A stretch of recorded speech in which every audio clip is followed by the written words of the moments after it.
Weller time. Got a power supply this time. Got a bit of an issue. It's got a rattle. Now, we need to get into this thing. I think I'm going to guess that there is screws underneath these.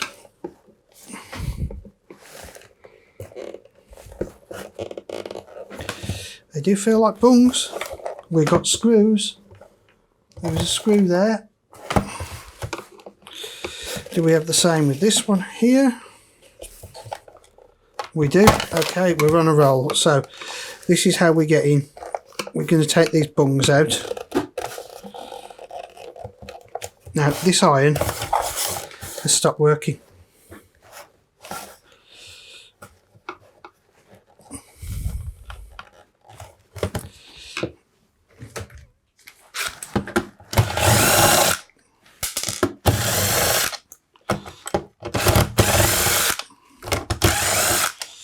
Now obviously there's many types of Weller base. This is one that is simple. Okay, so what has escaped out of this is the cork grip.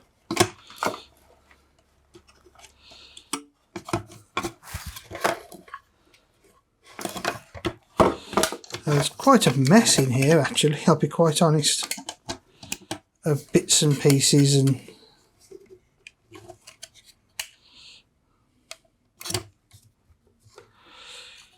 there's a winding just to run the LED. Right, let's see. Okay, in this particular one, yellow windings here are 28 volts and the other winding is a 9 volt winding according to this. So there's not a lot in here. You've got an input fuse that is on the AC in, whether that's 120 or 240, it makes no difference, they're the same. We've got an earth, ground, shield, whatever you want to call it in your country. We've got a power switch on the 230 volt, that's on the phase, live conductor. So basically what we're going to start by looking at, when we look at the back here, we can see that this pin here and this pin here are connected to the output of the transformer. So let's assume that nothing's going on, that we're not getting a light. What are we going to do? We're going to listen first of all. Hopefully you can hear that there. I can hear that there is a 50 Hertz hum coming from my transformer. This means that the input fuse here is okay. It isn't anymore, it's just blown. The input fuse here was okay. Oh, I've blown a fuse somewhere else in the system. Let's just check that. Okay, the input fuse is okay.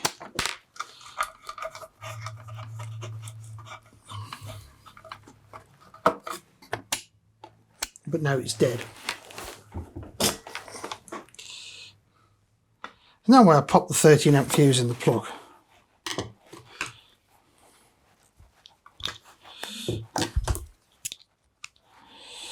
that'd be kind of funny.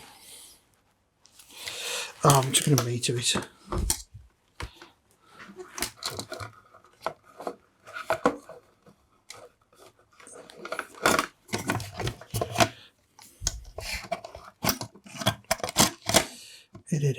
To there, from there to there. It looks like the fuse has just blown in the plug. Never a good start, is it? So let's get into this. We've got a 5 amp fuse.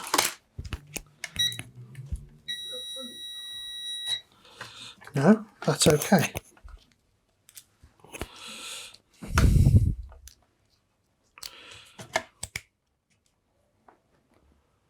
The mains is on to the workbench.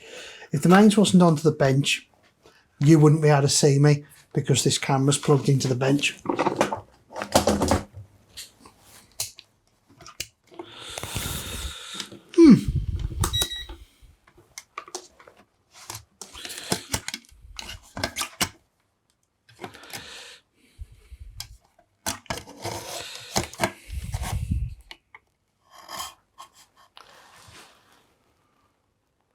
6 volts across there.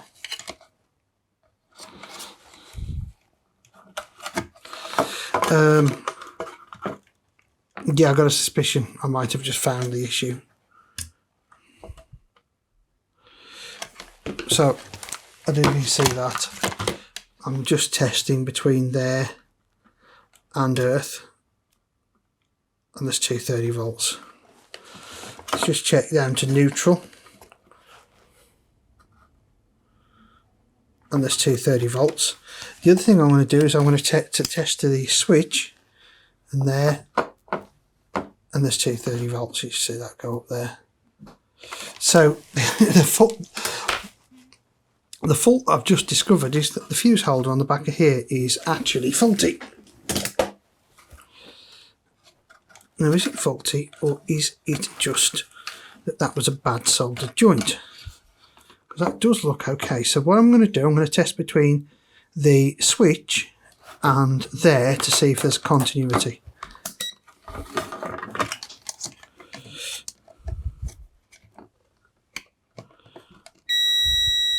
And there is. Now, the fault on this was that it was intermittent. I'm going to postulise that there was our fault. Now, one thing that is kind of obvious to me with this is this particular one. There's a lot of insulation, tape, etc. in here. I don't think any of that's original to Weller. Just waiting for my iron to heat up. 300.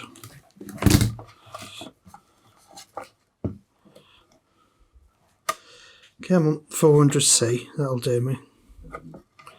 I'll put a bit of fresh solder on that.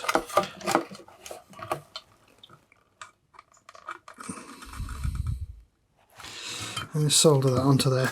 The actual fuse holder on the back of here is not original to this this particular soldering iron. It's possibly been... There we go. We got the light back on. Okay, so that was potentially the fault that this iron had had all along. So now we're going to test on those 2 pins there. Was it those 2 pins there? And we're looking for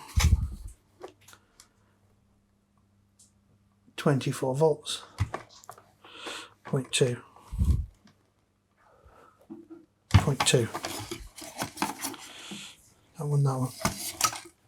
Could just be the design of the plug that I can't get onto the back of it well with the soldering iron. Okay, there we go, 30 volts. Now, I'm going to plug the soldering iron into it and see if that 30 volts drops down to something more around the 24 volts. No, still showing 30.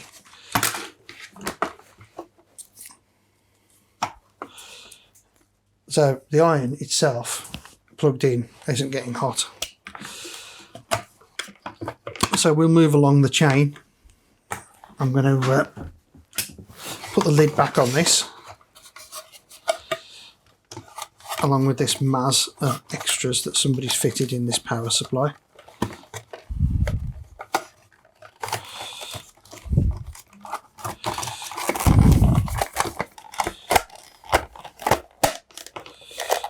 Okay. So we know now that we've got 24 volts from the soldering iron power supply. Back down, sorry. I know this thing's noisy. Right, let's have a look at this. Magnestat. Love these things. First thing I'm going to do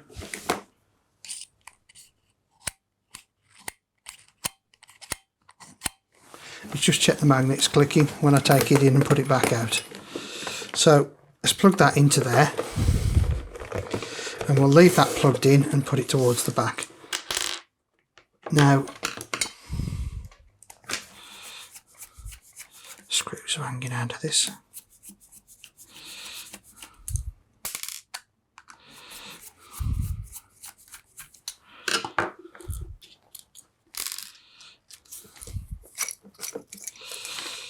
Right, what we got?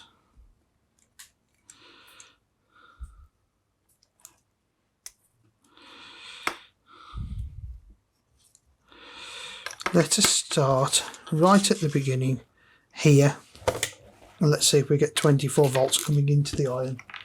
I don't need to move that, you can see that.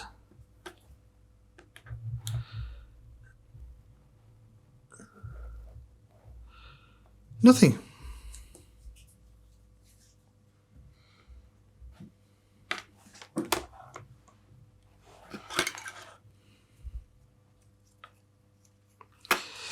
Okay, let's have a look at the impedance here.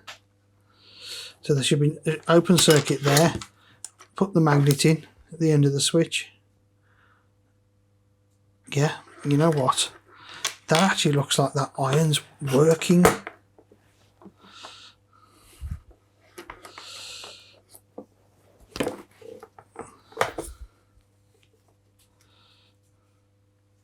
Cable's been extended on this because of what the guy that owns it does. It's useful. So I'm going to first of all take that off and just have a look at that wire in there, and you can see those two cables are on there okay, and that plugs in that way round to those two on the left.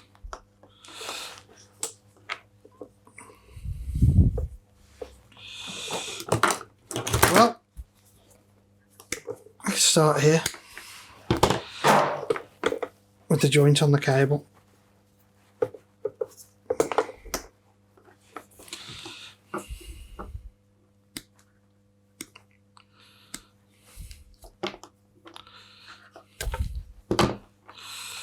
Okay, separate those off. At this point,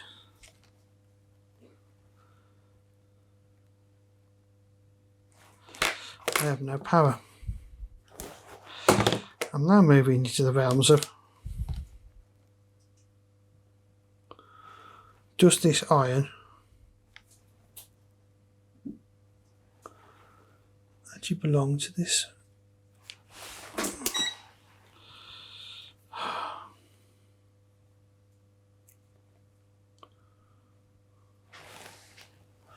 8 volts.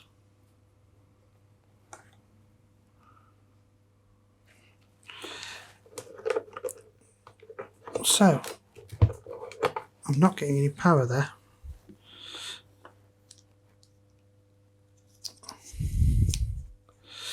That's super strange. Let's plug that into there, and I'm going to get the meter into here, and I'm going to go between the centre terminal and there. 30 volt AC. Here and here. Nothing. So, what we can conclude is that this piece of cable's damaged. So, if we get this piece here, I'm going to just trim this off.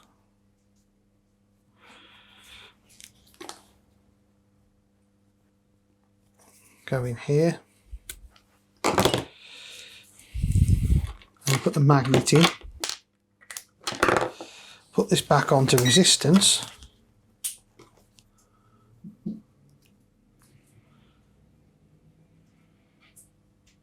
Okay, that's the iron okay there.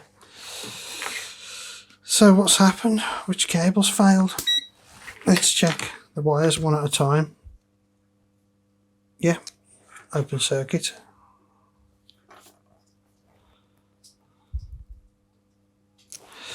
I reckon, because this is silicon cable, this has been overstretched and it's bust the wire. That's mad. So, because I know he wants to keep a good length of wire on this, I'm going to have a look, see if I've got some cable. I'm going to put this back together because, in all honesty, I'm quite confident that the iron itself is in good functioning order.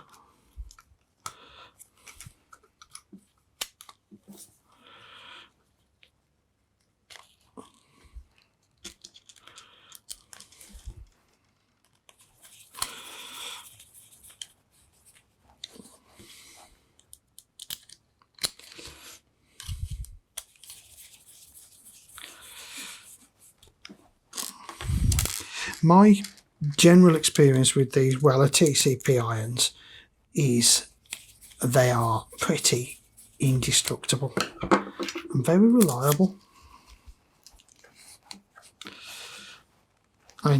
You know, I don't use one myself. I've got a thermostatic iron that I use, but that's purely down to what I do. Right, let's find some cable. Right, I got a bit of cable here.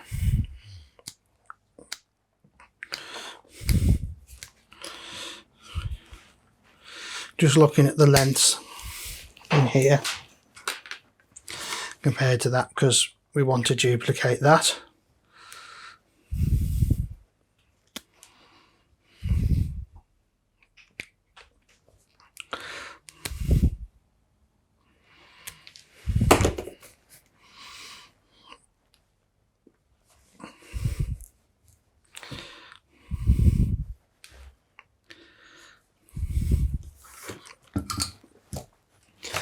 Okay.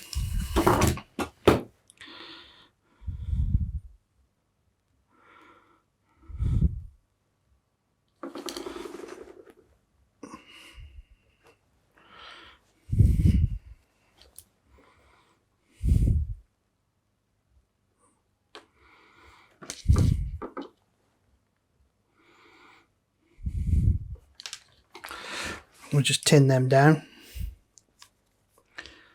Just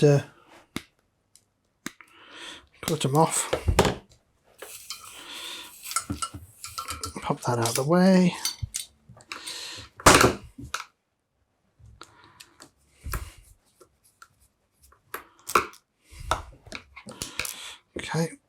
Okay, that's nice. Look, that assembly comes apart. So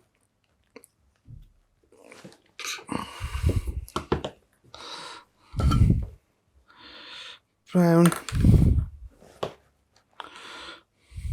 To be fair, brown and blue don't make a blindiest bit of difference as long as we put the ground back in the right place. Because it's AC, the only one that's any different is the shield, which is for the ESD. I'm just going to double check that I've got that right before I go any further. I'm just going to plug that into there and just check on those two pins. I have 30 volts. Now, you know what?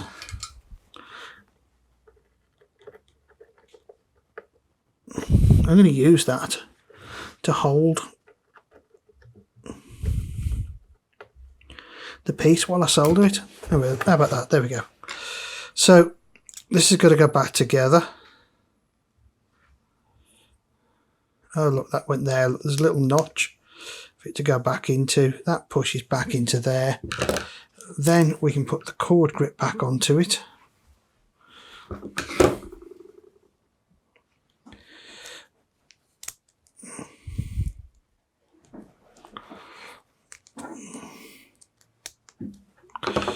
which in itself doesn't really do an awful lot. Okay. Then we've got this bit here, followed by this bit here, followed by this bit here. I just pull all that up the cable. Okay.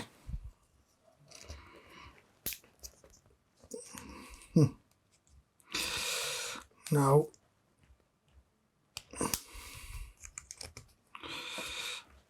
kind of feel as though that's got to sort of jump over there like that. Then this sort of just screwed on to the back of the whole thing. Oh yeah, like that. That's it. So that then plugs into there, and then that just screws on.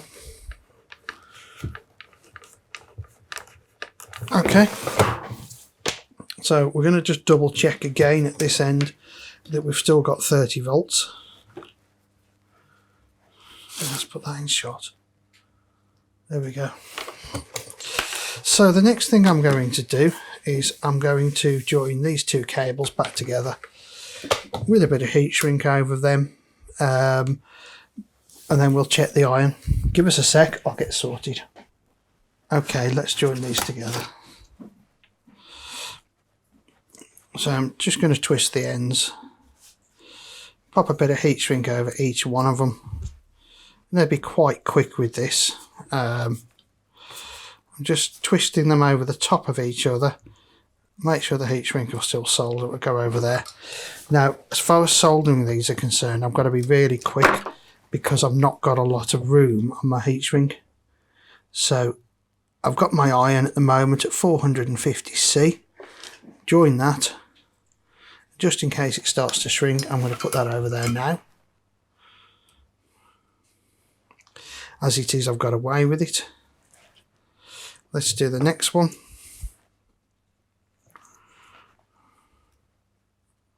Again, I'm just sort of going halfway with them. Twist one clockwise, one anti-clockwise. It gives a fairly strong joint without the solder. And then the solder you put onto it adds to the joint. Again, I'm going to put the heat shrink over the top just in case it has started to shrink.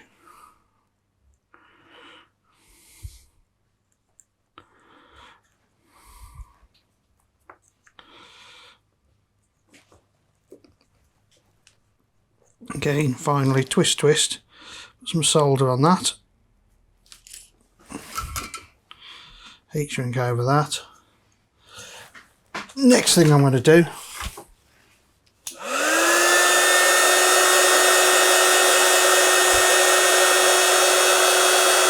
give it a shrink. Now before I go any further, I'm now going to turn this on and just make sure this is getting warm. Okay, that's getting warm. I can't hold that any further. So now I'm confident that I can put the heat shrink sleeve back over here to join the two cables over. Just put a nice long piece over it. And again, I'll shrink that down now.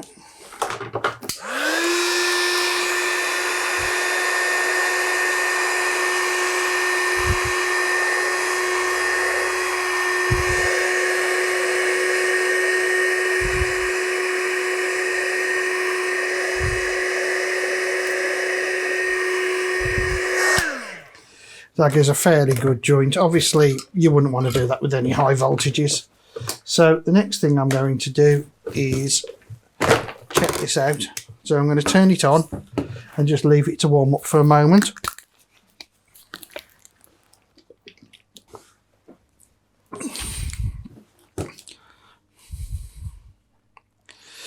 Not quite yet. I've got to be patient. These little pencil things come up to temperature so quickly. There we go. That's what we want. Now he said it was turning on and off, so I'm going to give it a few minutes Just leave it on for a couple of minutes and make sure it doesn't do anything stupid like get too hot. When they play up and get too hot, you end up with the whole of this glowing red. So I'm just going to wait and listen for it clicking on and off. Okay, that's been on for a reasonable length of time now. I'm quite happy that the fault has been resolved on that iron. Well, hopefully that's of interest to you and it's helped you when you're looking at these Weller irons. I've got a few more different types that I'll be doing videos on, so have a look at them. Thank you for watching. Please subscribe, etc. Thank you. Bye bye.